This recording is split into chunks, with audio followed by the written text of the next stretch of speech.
the NFL. 3rd and 9. Sample the ball. Gets intercepted. It's picked off by Tugger. He's got room to roam. There's a block on the play by Herbig. You can't kiss him goodbye. Touchdown. Pick 6.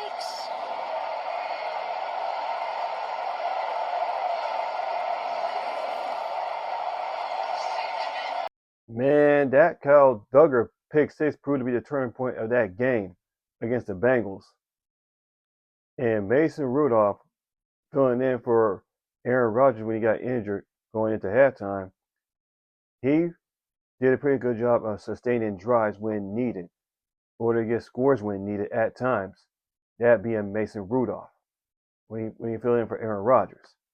So, hi everybody, Jordan Steele 88 with another video. This is the Bengals versus Steelers post-game game recap. So let's jump right into it. Oh yeah. So the Pittsburgh Steelers, they blow out the Cincinnati Bengals 34-12. Impressive game by the Pittsburgh Steelers. Now in the first half, I'm going to start with that one. The Steelers' first drive of the game, they marched down the field and scored that touchdown when Aaron Rodgers hit Kenny Gainwell. And then the Bengals, they came back and answered our touchdown, and then they went for 2 and didn't make it. I got to question the Bengals right on that one. And after that, the Bengals didn't score a touchdown after that because the 6 points is all they got in the first half. Because the Steelers defense, they did a phenomenal job on the Cincinnati Bengals offense. Now the offense for the Steelers, after that first touchdown, they didn't get a score after that, man. They did not get a score. Get a score after that till going towards the end of the first half, because the offense was shut down after we scored that touchdown. But got a field goal off of that. And then Aaron Rodgers, he got hurt. I think he hurt his wrist when he tried to extend the play and he threw it out of bounds. Well, Kenny Gainwell made that catch though, but it was incomplete. And we had settled for 3 going into halftime. Now, in the second half, this is where the turning point began. Kyle Duggar, earlier he dropped a potential interception in the first half, but this guy redeemed himself. He got an interception and he got that pick 6. And that proved to be the turning point of the game. And the defense were continuing to do their jobs because they held the Bengals to 6 points in the second half. Because there were times where the Bengals were driving to get a touchdown, but the Steelers shut it down. Now, with Mason Rudolph on offense in the second half filled in, he did a pretty good job managing the game, sustaining drives when needed. And then in the fourth quarter, he got that touchdown that could potentially put the game away when Kenny Gainwell scored his second touchdown receiving wise. And then this would put the game away for good. It's when James Pierre, oh my God, he picked up a fumble when one of the Bengals tight ends, I forgot who was fumbled. James Pierre scooped up the ball and scored, and that was it. The Bengals could not recover after that, although they tried to get a garbage time touchdown. So the defense, they played a hell of a game, shutting down the Bengals. And in that game, Jalen Ramsey, my God, this guy gets into it with Jamar Chase because Jamar Chase was very frustrated during this game because we were shutting him down pretty much. Because they got into 2 scuffles, one on second down, I believe, and one on the third down, and then other on fourth down. And then the second scuffle, Jerry Ramsey said that Jamar Chase spit on him, which I agree with. But at the same time, Jerry Ramsey did not act like that, and he was ejected from the game. I thought when we lose Jerry Ramsey, our defense was going to suck, and the Bengals were going to take full advantage of Jerry Ramsey's absence in that game. And thank God the defense didn't falter. They didn't fold. So, yeah. So phenomenal game by our Steelers defense and offense, especially in the second half. So yeah, man. Let me talk about the team stats though. So first downs, the Steelers got 22 first downs to the Bengals 17. On third down conversion, both teams converted several times on first downs, but the Steelers was 7-13 on third down conversions. Now, rushing wise, we got a total of 111 yards rushing, and the penalties, man. See, this is not a Bengals Steelers rivalry without the penalties and all that all these crazy things, because both teams got 8 penalties, and that's a combined 16 penalties for a combined of 143 yards. Insane, bro. Insane. And Steelers' time of possession was 30 minutes and 5 seconds. The Bengals was 29 minutes and 55 seconds. And the Steelers, thank God, did not turn the ball over at all in this game. They did not turn the ball over at all. Last time they didn't turn the ball at all was against the Cleveland Browns, I believe. So, yeah, they did not turn the ball over at all, because they did a good job of managing and sustaining drives on offense when Major Will came in the second half. So, let me go to this box score and look at the stats. Aaron Rodgers, who right away got injured, was 9 for 15, 116 yards, just one touchdown. Mason Rudolph, who filled in for Aaron Rodgers, was 12 for 16, 127 yards, one touchdown. Rushing wise, Jaron Warren did pretty good. Although he got hurt in that game, we managed to get back in the game, thank God. Because Jaron Warren got 10 carries, 62 yards.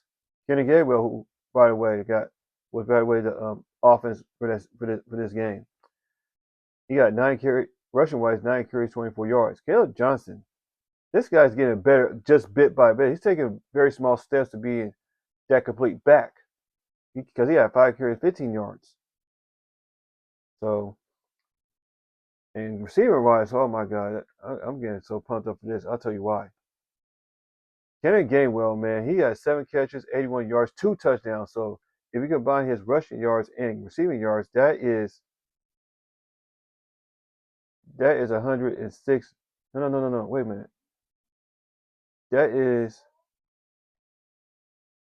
I think that is it's 105 all-purpose yards for Kenneth Gainwell, because he was at their offense pretty much in that game. And Darnell Washington, oh my God, man! If you see that catch and run by Darnell Washington, oh, holy cow! This guy, he had four catches, 67 yards, but this guy, he was stiff arming people on that catch and run, though, and trucking people pretty much. I mean, the Bengals, they ain't want no part of this 6'7" and 300 and then 200 like 80-pound tight end. I'm starting to believe that this guy's starting to turn into Gronk, man, a little bit, or be a little bit more dangerous than Rob Gronkowski. But this guy was saying, "Yeah, I'm a monster" on that play, man. Wow. DK Metcalf got 5 catches, 49 yards.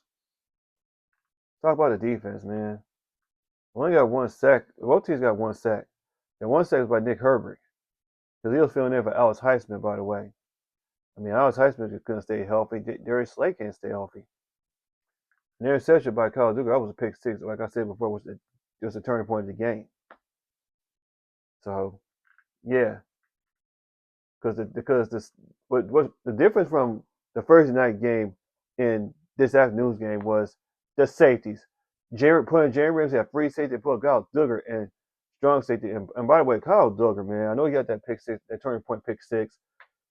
He is playing better. He's filling in pretty well when John Elliott went down with an injury against Green Bay. I see the difference in the Steelers defense when you put Jaren Ramsey and Kyle Duggar at safeties. That changed everything.